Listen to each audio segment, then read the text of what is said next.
Hello दोस्तों, स्वागत है आपको हमारे चैनल पे। आज मैं आपको दिखाने वाला हूँ कि class 9 subject science chapter 6 tissues का एक्सरसाइज क्वेश्चन।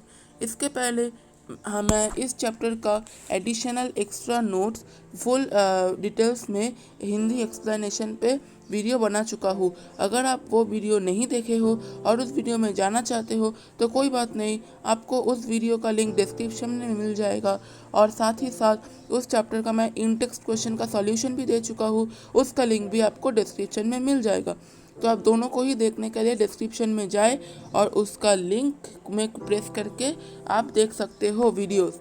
तो एक और छोटी सी बात कर लेते हैं वीडियो स्टार्ट करने के पहले कि अगर आपको हमारे वीडियोस अच्छे लगते हैं तो हमारे वीडियोस को एक लाइक ज़रूर कीजिएगा, और हमारे चैनल पे अगर आप नए हो तो हमारे चैनल को एक सब्सक्राइब भी ज़रूर कर देना, और उसके साथ साथ बेल आइकन को भी दबा के ऑल पे प्रेस कर देना, ताकि मैं जब भी कोई वीडियो अपलोड करूँ आपको सबसे पहले नोटिफिकेशन मिल जाए। तो चलिए वीडियो स्टार्ट करते हैं। Exercise question 1, define the term tissues. Multicellular organisms show divisions of leber cells specializing in one function are often grouped together in the body. This means that a particular function is carried out by cluster of cells at a definite place in the body. This cluster of cell is called a tissue. मतलब इधर बताया गया है कि tissue एक ऐसा चीज़ है जो मल्टीसेलुलर ऑर्गेनिज्म जिसके अंदर डिविजन्स मतलब डिविजन्स दिखलाते हैं, डिविजन्स ऑफ लेबर दिखलाते हैं, उसको grouped together in the body, उस सबको बॉडी के अंदर ग्रुप मतलब एक साथ मिलकर एक ग्रुप बना के रहते हैं। This means that a particular function is carried out by cluster of cells at a definite place in the body. मतलब इसका जो पर्टिकुलर फंक्शन है वो डेफिनेट प्लेस मतलब बॉडी के अंदर एक डेफिनेट प्लेस के अंदर ही कैरी करता है। This cluster of cell is called a tissue. तो ये जो कैरी करता है क्लस्टर, इस सेल्स क्लस्टर ऑफ सेल्स को ही टिश्यू कहलाता है। Then, how many types of elements together make up the xylem tissue? Name them. The answer: the xylem tissue is made up of 4 main elements, namely 1. Vessels, xylem fiber, tracheids, xylem parenchyma. Then, how are simple tissues different from complex tissues in plants? Then, simple tissues are made up of one type of cells which coordinate to perform a common function, and complex tissues are made up of more than one type of cells. All these coordinate to perform a common function. मतलब इधर पर भाषा यही है कि simple tissue सिर्फ एक ही type का सेल से बना हुआ है जो उस एक ही सेल कोऑर्डिनेट करता है एक फंक्शन को, कॉमन फंक्शन को परफॉर्म करने के लिए। और कम्प्लेक्स टिश्यू यह कहता है कि कम्प्लेक्स टिश्यू के अंदर बहुत सारा सेल्स मिलकर बना है ये चीज़ टिश्यू, और ये बहुत सारा सेल्स मिलकर ही कोऑर्डिनेट करता है कॉमन फंक्शन को परफॉर्म करने के लिए। Then come to question number 4, differentiate between parenchyma, collenchyma and sclerenchyma on the basis of their cell wall. अच्छा, तो दोस्तों मैं पहले एक चीज़ बता देता हूँ आपको कि इधर स्क्लेरेनकाइमा जो मैं लिखा हूँ थोड़ा मतलब ऊपर लिख दिया क्योंकि थोड़ा मतलब मेरा लिखने वक्त गलत हो गया था। तो आपको अगर कुछ मतलब समझने में असुविधा ना हो तो अच्छा है, और अगर असुविधा हो ही सकता है तो आप मुझे कमेंट ज़रूर कर सकते हो कि मुझे ये समझने में असुविधा हो रहा है। मैं आपको सिर्फ इतना सा लेकर एक छोटा सा शॉर्ट वीडियो आपको समझा के बता दूंगा। तो स्टार्ट करते हैं। आंसर इसका होगा first parenchyma. They are plants simple tissue cell. मतलब मैं पॉइंट करके डिफरेंस दिखाऊँ ताकि आपको सुविधा हो। Then they are plants simple tissue cell. They are living cell. The cells are loosely packed. Then cells of parenchyma have thin walls. Then cells of parenchyma are uniformly thin. Then come to collenchyma. They are plants simple tissue cell. मतलब ये plants का simple tissue cell है। ये collenchyma का छोटा सा ही point था। इसके बाद है दे आर लिविंग सेल, मतलब कोलेनकाइमा लिविंग सेल है। Then cells of this tissues are irregularly thicken at the corners. Collenchyma का जो सेल्स है इस टिश्यूज का वो इरेगुलरली कॉर्नर से बहुत सख्त है, मतलब थिक है। सेल्स ऑफ कोलेनकाइमा है स्लाइटली थिक वॉल्स। मतलब कोलेनकाइमा का जो सेल्स है वो स्लाइटली थिक वॉल्स है, मतलब बहुत ज़्यादा सख्त नहीं है, स्लाइटली सख्त है। Cells of collenchyma elongated. ये गया हमारा parenchyma and collenchyma. Then come to sclerenchyma. अच्छा दोस्तों, तो अभी बारी है स्क्लेरेन्काइमा का। इसको थोड़ा जूम कर लेते हैं। Then they are plants simple tissue cell, then they are dead cell, then the tissues have their thick cell walls, then tissues are thickened due to lignin। इसका ये होगा कि they are plant simple tissue cell, मतलब ये plants का simple tissue cell है। Then they are dead cell, मतलब ये डेड सेल मतलब मरा हुआ सेल है, मतलब इसको कोई इफेक्ट नहीं पड़ेगा कुछ भी करे। फॉर एग्जांपल अगर आपका जैसे कोकोनट ट्री खड़ा रहता है ना, उतना लंबा, उतना मतलब सीधा कैसे खड़ा रहता पाता है? इस स्क्लेरेन्काइमा की वजह से ही, क्योंकि उसके स्टेम के अंदर बहुत स्क्लेरेन्काइमा है। और then the tissues have thick cell walls, और इस टिश्यूज के अंदर सख्त सेल वॉल्स है। और then the tissues are thickened due to lignin, मतलब ये टिश्यू बहुत थिकेंड है लिगिन के वजह से। तो दोस्तों ये हमारा हो गया क्वेश्चन नंबर 4, डिफरेंशिएट बिटवीन, मतलब सर हम डिफरेंशिएट कर चुके। देन है question number 5, what are the function of stomata? Answer, the outermost layer of the cell is called epidermis and is very porous. These pores are called stomata. This stomata helps its transpiration and exchange of gases. So, what are the function of stomata? The outermost layer of the cell is called epidermis and is very porous. मतलब cell का जो outer layer है, मतलब जैसे कि हमारा outer layer क्या है? स्किन। स्किन के ऊपर भी सेल्स है, लेकिन हम अभी इतना तक ही पढ़ते हैं। और वैसे इस सेल का भी तो कुछ आउटर लेयर होगा, तो उसी सेल का आउटर मोस्ट लेयर को, मतलब बहुत क्लासिफिकेशंस है लेयर्स के, तो सबसे आउटर मोस्ट लेयर को एपिडर्मिस कहा जाता है, जो कि वेरी पोरस, मतलब कुछ जेली जेली ये सब टाइप का है। Then this pores are called stomata, जो हमने पढ़ा कि कुछ जेली जेली टाइप का है, पोरस, जो वो उस पोरस को ही, मतलब पोर्स को ही कहलाता है स्टोमाटा, वही पोर्स स्टोमाटा कहलाता है। Then this stomata helps in transpiration and exchange of gases, मतलब यह स्टोमाटा ट्रांसपीरेशन और एक्सचेंज ऑफ गैसेस के लिए मदद करता है। तो ये एक्सचेंज ऑफ गैसेस के लिए मदद करता है। ये हमारा हो गया क्वेश्चन नंबर 5। देन हमारा क्वेश्चन है, diagrammatically show the difference between the 3 types of muscle fibre. Muscle fibre का जो 3 टाइप्स है, जो हम नोट्स में पढ़ चुके हैं, striated muscle, smooth muscle, cardiac muscle, इस तीनों मसल का ही डिफरेंशिएट मांगा है हमसे विथ डायमेट्रिकली, मतलब हमको ड्रॉ करके इसका डिफरेंशिएट करना है। तो पहले हम डिफरेंशिएट पढ़ लेते हैं। Striated muscle, first difference, they are connected to bones, skeletal muscle. Then smooth muscles, they are found in alimentary canal and lungs. Then cardiac muscle, they are found in heart. So this was the first difference between 3 muscles. They are connected to bones, skeletal जिसको कहलाते हैं skeletal muscle, मतलब ये striated muscle bones से connected होता है, जुड़ा हुआ रहता है। Then smooth muscle, they are found in alimentary canal and lungs, जो हमारे अंदर जो एलिमेंट्री कैनल एंड लंग्स होता है, उसी के अंदर ये स्मूथ मसल को पाया जाता है। Then cardiac muscle, they are found in heart, cardiac muscle को हार्ट के अंदर पाया जाता है। Then striated muscle, they are voluntary muscle, मतलब ये वॉल्यूंटरी मसल्स है। Then smooth muscles, they are involuntary muscle, मतलब ये इनवॉल्यूंटरी, मतलब स्ट्रिएटेड मसल वॉल्यूंटरी था और स्मूथ मसल इनवॉल्यूंटरी है।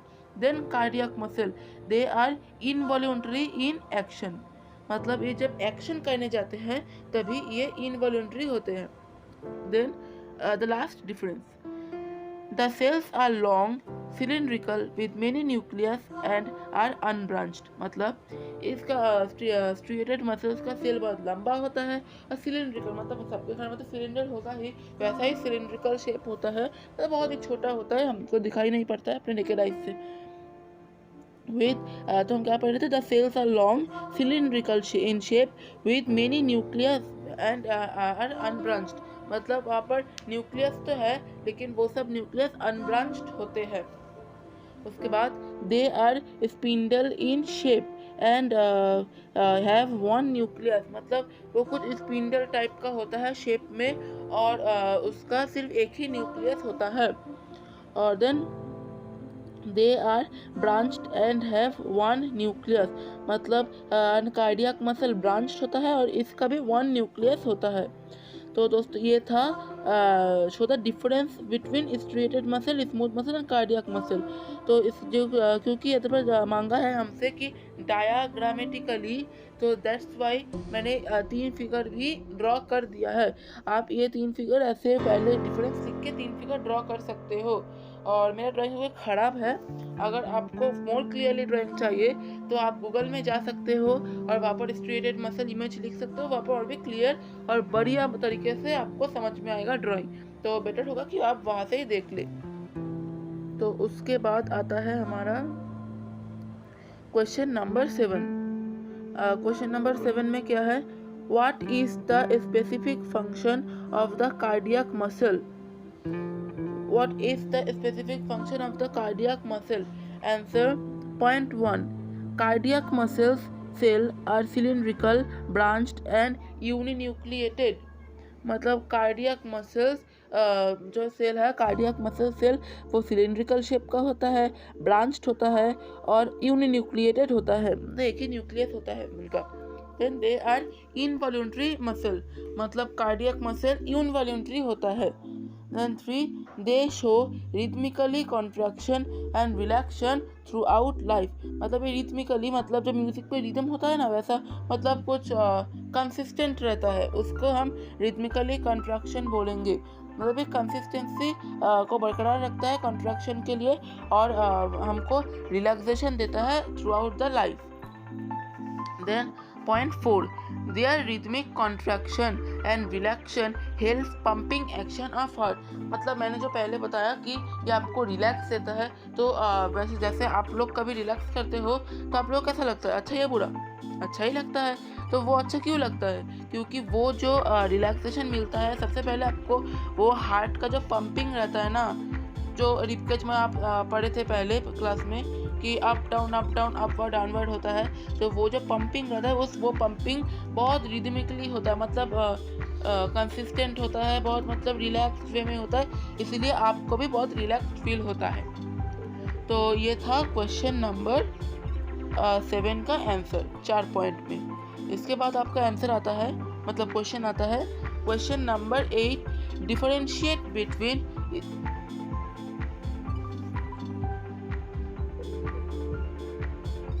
अच्छा रुकिए, इधर आपसे अच्छा इधर आप देख लीजिए कि इधर पर आपसे मांगा है diametrically show the difference between the 3 types of muscle fibres. देखिए striated, smooth and cardiac muscle, और नीचे आप देख सकते हो ये कंफ्यूजन है, क्वेश्चन नंबर 8 में भी डिफरेंशिएट ही मांगा है तीनों का ही, बट आप देख सकते हो कि मैंने जो पहले का आंसर लिखा है वो आप पहले क्वेश्चन देखिए, diagrammatically show the difference between the 3 types of muscle fibre, मतलब डायग्रामेटिकली मतलब कि आप पहले तो ड्रॉ करना आपको कंपलसरी है, और उस ड्रॉ के अंदर आप जो पॉइंट लिखे हो उस पॉइंट के बेसिस पे ही आपको डिफरेंस लिखना है। जैसे कि आप देख सकते हैं मैं लिखा हूँ इस, हाँ तो दोस्तों जैसे कि आप इधर पर देख सकते हो कि मैं लिखा हूँ कि स्ट्रिएटेड मसल में दे आर स्केलेटल मसल, तो ये देखिए यहाँ पर स्केलेटल मसल है, मतलब ये कुछ मैं शेप से मैं मतलब सारा भी जो भी पॉइंट लिखा हो सब मैं शेप से रिलेटेड लिखा हूँ। और इसके बाद इधर पर मांगा है, देखिए ये क्वेश्चन 8 पे, differentiate between striated and unstriated cardiac on their basis of their structures and location in the body not shape. और इधर पर शेप मांगा है डायग्रामेटिकली, तो इधर पर हम लिखेंगे कि उसका लोकेशन ऑफ द बॉडी के अनुसार तीनों मसल का डिफरेंस लिखेंगे। ओके, तो देख लेते हैं answer. Striated unstriated cardiac cells are cylindrical. Cells मतलब सेल सिलिंड्रिकल है, आंसर में सेल्स आर लॉन्ग मतलब सेल्स लंबा है, और then cells are cylindrical cardiac also, मतलब ये गए structures. Then muscles are unbranched मतलब मसल्स अनब्रांच्ड है। देन मसल्स आर ब्रांच्ड है, और कार्डियक में भी मसल्स ब्रांच्ड ही है। उसके बाद सेल्स आर मल्टी न्यूक्लिएटेड, ये लोकेशन ऑफ द बॉडी में गया। सेल्स आर मल्टी न्यूक्लियर मतलब एक से अधिक सेल है स्ट्रेटेड मसल में। देन अनस्ट्रेटेड में cells are uninucleated, and cardiac में भी सेल्स आर यूनि न्यूक्लिएटेड, मतलब इन दोनों मसल में ही सिर्फ सिंगल सेल्स है, मतलब सिंगल न्यूक्लियस है। Then alternate light and dark bands are present called striation, मतलब alternate light मतलब दूसरे जगह से भी लाइट आ रहा है, एंड डार्क बैंड्स मतलब बैंड्स डार्क है, आर प्रेजेंट मतलब डार्क बैंड्स आर प्रेजेंट मतलब डार्क कलर का बैंड्स प्रेजेंट होता है, उस तरह के चीज़ को स्ट्रिएशन कहलाता है। Then number of bands are present in unstriated muscle, मतलब no bands are present in unstriated muscle, मतलब अनस्ट्रेटेड मसल में कोई बैंड ही प्रेजेंट नहीं होता है। And then faint and light bands are present in cardiac muscle, मतलब cardiac muscle में faint and light bands present होता है। And then the end of this cells is blunt, मतलब इस सेल्स का जो एंड होता है वो ब्लंट होता है। देन अनस्ट्रिएटेड मसल में this cells have tapering ends, मतलब अनस्ट्रिएटेड सेल्स का टेपरिंग एंड्स होता है। और देन कार्डियक मसल में this cells have flat and wavy ends. अच्छा, और देन आपसे मांगा है draw a labelled diagram of neuron, तो मैंने इधर पर एक रफ फिगर ड्रॉ किया है। अगर आपको और भी अच्छी तरीके से फिगर जाए तो आप गूगल में देख सकते हो, और या फिर आप, मैं जो पहले बोला कि आप डिस्क्रिप्शन में जाकर मेरा नोट्स भी देख सकते हो, वहाँ पर और भी मैं अच्छी तरह से डिस्क्रिप्टिव वे में ड्रॉ करके आपको समझा चुका हूँ, तो आप वो भी ड्रॉ कर सकते हो। अगर 3 या 2 मार्क्स आए तो आप ये भी ड्रॉ कर सकते हो, और अगर आपको दोनों ही अच्छा ना लगे तो आप गूगल से जाकर देख सकते हो। एंड सो ये क्वेश्चन तो गया। उसके बाद question 10, fill in the blanks. 1. Tissues that forms the inner lining of our mouth, मतलब जो हमारा माउथ का इनर लाइनिंग को फॉर्म करता है उस टिश्यू को क्या कहलाता है, वो टिश्यू स्क्वैमस एपिथेलियम कहलाता है। Then tissue that connect muscle to bone in humans, उसको टेंडन्स कहलाता है। Then tissue that transports food in plants, तो टिश्यू जो त्रार काट्स फूड को प्लांट्स के अंदर घुसाता है उसको क्या कहलाता है, मतलब घुसाता क्या है मतलब ट्रांसपोर्ट करता है, उसको कहलाता है फ्लोएम। देन टिश्यू दैट सी वी जूट इन आवर बॉडी, ये बुक में थोड़ा गलत लिखा हुआ था, तो मुझे समझ में नहीं आया क्या लिख रहा है, इसलिए मैं भी वो बुक वाला ही लिखा हुआ। अगर आपको कुछ भी समझ में आए तो आप कमेंट कर सकते हैं मुझे, तो आप थोड़ा समझ लीजिए ये वाला कि tissue that sewage jute in our body are called areolar tissue. और अगर आपको एरियलर टिश्यू जानना है तो आप नोट्स में जाकर देख सकते हो, मैंने डिस्क्रिप्टिव वे में समझा के रखा हुआ है। और then connective tissue with a fluid matrix, इसको ब्लड कहलाता है। And then tissue present in the brain are called nervous tissue. Then identify the type of tissue in the following: skin, bark of tree, bone, lining of kidney, tubule, vascular bundle. Answer: skin, striated squamous epithelium, bark of tree, cork, protective tissue, bone, connective tissue, lining of kidney tubule, cuboidal epithelium tissue and vascular bundle conducting tissue. Then name the region in which parenchyma tissue is present. In the pitch of the root and stem, when it contains chlorophyll, it is called chlorenchyma.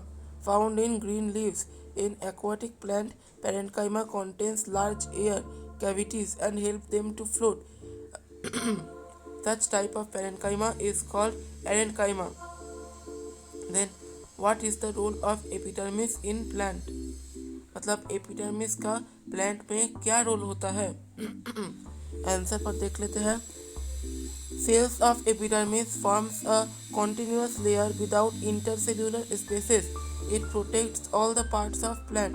मतलब epidermis का जो cell होता है वो एक continuous layer form करता है without any intercellular spaces. मतलब उसके अंदर कोई इंटरसेलुलर स्पेस नहीं होता है. It protects all the parts of plant. मतलब ये प्लांट्स का ऑल द पार्ट्स मतलब प्लांट्स का सब पार्ट्स को प्रोटेक्ट करता है. And then how does the cork act as a protective tissue? Cork acts as a protective tissue because its cells are dead and compactly arranged without intercellular spaces. They have deposition of superbene on the walls that make them impervious to gases and water. मतलब cork as a protective tissue कैसे काम करता है? तो cork act as a protective tissue because मतलब cork protective tissue जैसा काम करता है बिकॉज कॉर्क का सेल्स डेड होता है एंड कॉम्पैक्टली मतलब बहुत पास अरेंज्ड होता है और उसके अंदर कोई इंटरसेलुलर स्पेसेस नहीं होता है. And they have deposition of suberin in the walls. मतलब उसका सुपरबीन का डिपोजिशन होता है वॉल्स के ऊपर जो उन लोगों को बहुत इम्परवियस और थ्रू गैसेस एंड वाटर बनाता है. मतलब गैसेस और वाटर के खिलाफ इम्परवियस बनाता है. And then complete the table. Permanent tissue का दो भाग क्या होता है? सिंपल और कॉम्प्लेक्स. ये दोनों तो दिया हुआ था. से उसके बाद सिंपल का दो तरह का, सिंपल का 3 टाइप और कॉम्प्लेक्स टिश्यूज का 2 टाइप. सिंपल का हमें पता है parenchyma, collenchyma, sclerenchyma and complex tissues का 2 टाइप भी हमें पता है, जाइलेम और फ्लोएम. तो यही सिंपल सा क्वेश्चन था इसका आंसर. तो इसी के साथ कॉन्ग्रेट्स कि हम पूरा क्लास 9th का चैप्टर 6 टिश्यूज़ का एक्सरसाइज क्वेश्चन फिनिश कर चुके हैं. और मैं आपको रिक्वेस्ट करूँगा कि आप इस सब चैप्टर्स को अच्छी तरीके से प्रिपेयर करें क्योंकि अभी क्लास 9th है. बहुत टफ क्वेश्चन आने वाला है एग्ज़ाम में. और इसी के साथ बोलूँगा कि अगर आपको हमारा वीडियो अच्छा लगा है तो हमारे वीडियोस को एक लाइक ज़रूर कर दीजिए. और अगर आप हमारे चैनल पर नए हो तो चैनल को सब्सक्राइब कर दीजिए और साथ ही साथ एक कमेंट भी ज़रूर कर दीजिए कि आपको वीडियो कैसा लगा और आपको ये सब पढ़ाई कैसा लगा, नोट्स और एक्सरसाइज का आंसर. तो इसी के साथ हम इधर पर वीडियो ख़त्म करते हैं. तो मिलते हैं नेक्स्ट वीडियो के लिए. और चैनल को सब्सक्राइब कर देना और दोस्तों को भी शेयर करना मत भूलना. और अगर आपको नोट्स चाहिए तो इस चैप्टर का तो डिस्क्रिप्शन में चला जाइए, वहाँ पर इंडेक्स क्वेश्चन भी रहेगा. तो चलिए मिलते हैं नेक्स्ट वीडियो के लिए. तब तक के लिए जय माता दी. Be safe, stay home.